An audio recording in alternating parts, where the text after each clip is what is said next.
Hello everyone, చాలామంది పిల్లలు చపాతీలోకి పన్నీర్ కర్రీ చేసి పెట్టామంటే పన్నీర్ తినకుండా పక్కన పెట్టేస్తారు. అలా కాకుండా ఈ విధంగా చేసి చూడండి, చాలా ఇష్టంగా తింటారు.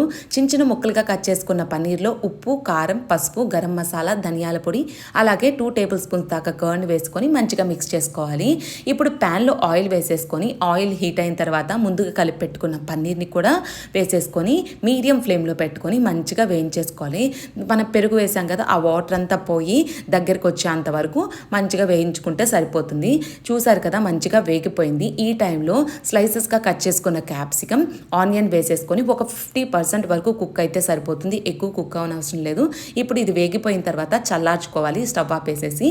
ఇప్పుడు మనం రెగ్యులర్గా గోధుమ పిండితో చపాతీ ఎలా చేసుకుంటామో అదే విధంగా కొంచెం మందంగా చేసేసుకొని రెండు వైపులా మంచిగా వేయించగలిగే ఆయిల్ వేసేసుకొని, చూసారు కదా ఈ విధంగా కాలితే సరిపోతుందనమాట. మనం ఇప్పుడు దీన్ని తీసి పక్కన పెట్టేసుకొని ముందుగా కర్రీ చేసి పెట్టుకున్నాం కదా, ఆ కర్రీని ఈ విధంగా వేసేసుకొని దీంట్లో మీకు ఆనియన్స్, టమాటో ఇష్టం ఉంటే వేసుకోవచ్చు. నేను ఓన్లీ ఆనియన్స్ వేసుకుంటున్నాను. ఆనియన్స్ వేసుకొని కొంచెం కెచప్ అలాగే మయోనీస్ వేసుకొని ఈ విధంగా రోల్లా చేసుకుంటే సూపర్ టేస్టీగా ఉంటుంది. పన్నీర్ ఇష్టం లేని పిల్లలకు ఈ విధంగా చేసి ఇవ్వండి, చాలా ఇష్టంగా తింటారు. తప్పకుండా ట్రై చేయండి.